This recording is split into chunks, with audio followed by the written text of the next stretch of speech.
नमस्कार दोस्तों, कैसे हैं आप सब लोग। उम्मीद करती हूँ आप सब लोग ठीक होंगे। आज मैं फिर हाजिर हो गई हूँ एक नई जानकारी के साथ। दोस्तों, आज मैं बताने वाली हूँ कि मनुष्य के जीवन में क्यों परेशानियाँ आती हैं और दुखों का कारण क्या है। इतनी सारी परेशानियाँ क्यों आती हैं, क्यों एक के बाद एक दुख आता है और क्यों हम अपने भाग्य को कोसते हैं। क्यों ऐसा कहते हैं कि मेरा तो नसीब ही ऐसा है जिसके कारण मैं ये सारे दुखों को भोग रही हूँ। तो बहुत से लोग ऐसा कहते हैं कि भगवान, मैंने ऐसा क्या कर्म करा जिसके कारण मेरी ज़िंदगी में इतने सारे दुख आपने लिख दिए हैं। कुछ लोगों का मेरे पास कमेंट आया है, कुछ लोगों का मेरे पास फ़ोन आया है कि मैडम जी, कि हमारे जीवन में दुख जाने का नाम नहीं लेता है और एक के बाद एक परेशानी आ जाती हैं। और भगवान को भी पूछ के देख लिया है, भगवान की भी पूजा उपासना कर रहे हैं, फिर भी जीवन में परेशानियां आ रही हैं। जैसे कि आपने बताया कि शंकर भगवान को जल चढ़ाने से सारी परेशानियों का छुटकारा मिल जाता है। तो मैडम जी, हमने करा बट नहीं हो रहा है।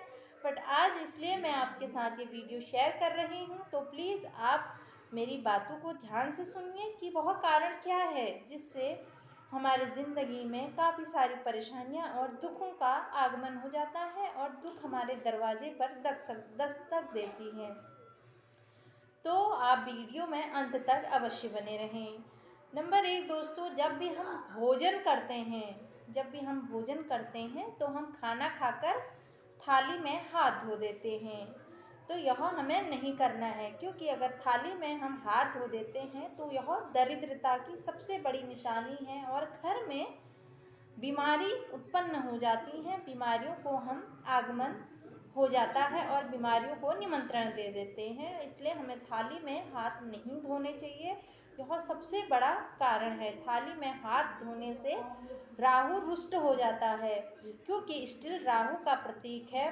चाहे स्टील हो चाहे कांच हो, ये सब राहु के प्रतीक होते हैं। और तांबे के बर्तन में विष्णु भगवान का वास होता है। अगर हम तांबे के बर्तनों में वैसे भोजन नहीं करा जाता है, तो तांबे के बर्तनों में जो भोजन करता है तो विष्णु भगवान रुष्ट हो जाते हैं। तांबे पीतल के पहले ज़माने में बर्तन होते थे और कोई भी हाथ नहीं धोता था थाली में। हाथ धोने से क्या होता है, या राहु हो केतु हो भगवान हो रुष्ट हो जाते हैं। तो भोजन का हमें आदर पूर्वक सम्मान करना है, उसके बाद हमें ग्रहण करना है। भोजन को हमें ग्रहण करना है। तो थाली में हाथ नहीं धोने हैं, जिससे घर में दुखों का और दरिद्रता का वास हो जाता है। पहला कारण यह है। और कुछ लोग खा के क्या करते हैं, बेड के नीचे थाली खिसका देते हैं। तो यह हमें नहीं करना है, यह सबसे बड़ा कारण है।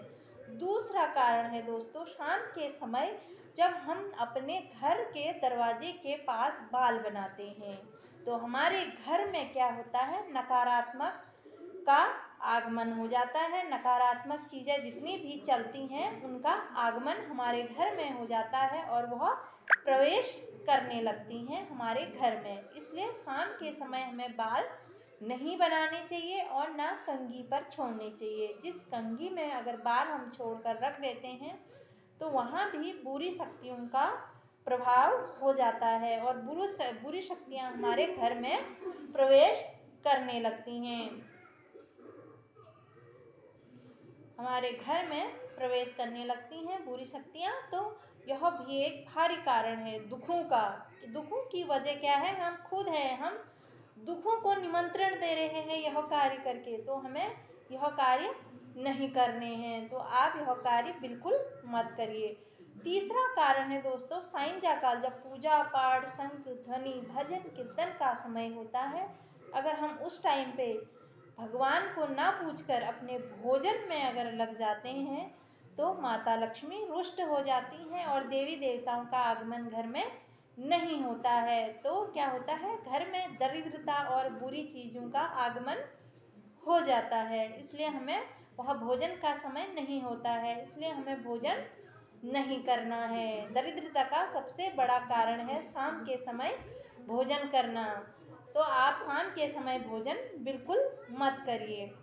तीसरा कारण है दोस्तों, तीसरा या चौथा कारण, अगर हम शाम के समय दिया पाती और भजन कीर्तन के समय पर अगर लड़ाई झगड़ा कलह करते हैं तो घर में दुष्टों का आगमन हो जाता है, राक्षसों का आगमन हो जाता है। वहाँ सुख कभी वास नहीं कर सकती और देवी देवता वहाँ कभी आ नहीं सकते। तो आपको क्या करना है, शाम के समय भगवान को जब पूजते हैं, जब उनको हम बुलावा देते हैं, शाम के समय क्या है, शंकर गौरी सभी देवी देवता भ्रमण करते हैं और क्या बोलते हैं, उस टाइम पे हमें ना भोजन करना है, ना रोना धोना करना है, ना लड़ाई झगड़ा करना है और ना बाल बनाने हैं। कुछ लोग क्या करते हैं, सायंजा काल में बालों को बनाते हैं। यह भी दरिद्रता का कारण है, क्योंकि बाल किसके होते हैं, माता लक्ष्मी के, दुर्गा के। और जिन स्त्री के बाल लंबे होते हैं वह स्त्री भी भाग्यशाली होती है और भाग्यशाली होने के कारण हमें अपना भाग्य हम खुद लिखते हैं। तो यह गलतियां हमें नहीं करनी है, जिसके कारण देवी देवता रुष्ट हो जाते हैं और घर में बुरी शक्तियों का आगमन हो जाता है। तो घर में अगर बुरी शक्तियों का आगमन हो जाता है तो क्या होता है, बुरा ही होने लगता है, चोट पटक लगने लगती है बच्चों को और छोटी छोटी बातों पर लड़ाई झगड़ा होने लगता है घर में। तो यह हम क्या कर रहे हैं, खुद हम गलतियां कर रहे हैं और फिर हम अपने भाग्य को कोसते हैं, बोलते हैं हम तो पूजा पाठ करते हैं, पूजा पाठ करने के बाद कोई फल नहीं मिलता, ये सब कुछ तो झूठ बोल रहे हैं, ऐसा नहीं होता है। नहीं, ऐसा होता है, यह बहुत कारण मैंने आपको बता दिए हैं, तो आपको यह गलती नहीं करनी है। और बिस्तर पे भोजन नहीं करना है। कुछ लोग बोलते हैं कि मैडम जी हमें रात में बुरे सपने दिखाई देते हैं और हमें डर लगती है। तो डर का कारण यह है कि आप बिस्तर में भोजन करते हैं तो आपको बुरे सपने इसलिए आते हैं, क्योंकि जो भी जूठन हम खाना खाते हैं, जो भी जूठा गिरता है, चाहे बिस्तर में हो, चाहे डाइनिंग टेबल पे हो, चाहे जहाँ भी आप भोजन करते हैं, तो वह भोजन रात्रि में क्या होता है, ज़्यादातर बुरी शक्तियाँ चलती हैं। तो अगर भोजन कहीं कहीं गिरा रहता है, साफ सफाई नहीं रहती, अगर बिस्तर पे भोजन करते हैं तो बुरी शक्तियाँ वो जूठे भोजन को प्रेत क्या करते हैं, ग्रहण करते हैं। तो अगर वो ग्रहण करते हैं तो उनकी हवाइयाँ चलती हैं और उनका प्रवेश हो जाता है।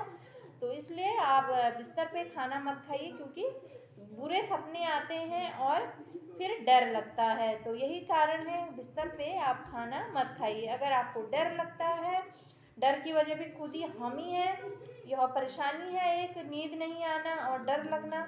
और यह परेशानी क्या है, हम खुद निमंत्रण दे रहे हैं बिस्तर में भोजन कर कर। तो हमें बिस्तर में भोजन नहीं करना है।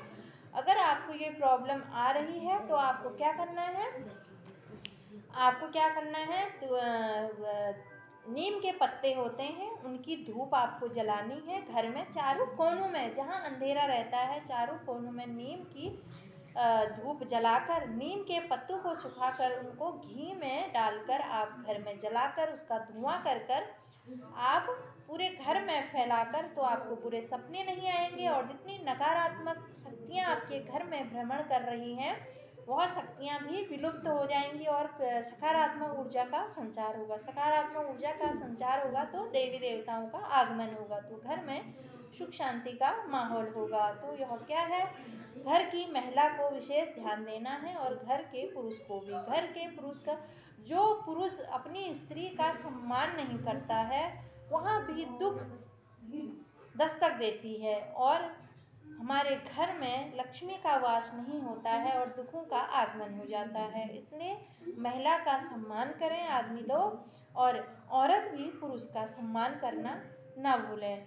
तो पति भी क्या होता है, परमेश्वर होता है। बड़े जो होते हैं माँ बाप या ससुर या पिताजी या जेठ जी जो भी हैं वो हमसे बड़े हैं, तो उनका हमें सम्मान करना है और उनको महिला का सम्मान करना है। जहाँ महिला का सम्मान होता है वहीं देवी देवताओं का वास होता है। तो एक कारण यह भी है, जिस घर में महिला का सम्मान नहीं होता है, मारा पीटा जाता है और उनकी बातों की कोई अहमियत नहीं होती है, उन्हें छोटी छोटी बातों पर ताने दिए जाते हैं, तो वह उस घर से भी माता लक्ष्मी रुष्ट रहती हैं और घर में परेशानियां आने लगती हैं, बरकत नहीं होती है, अशांति होती है, कलह होता है, जिसके कारण घर में परेशानियां दस्तक देती हैं। और और सारे ग्रह भी हमसे क्या हो जाते हैं, रुष्ट हो जाते हैं। जहाँ साफ सफाई रहती है और जहाँ सही तरीके से हर टाइम टू टाइम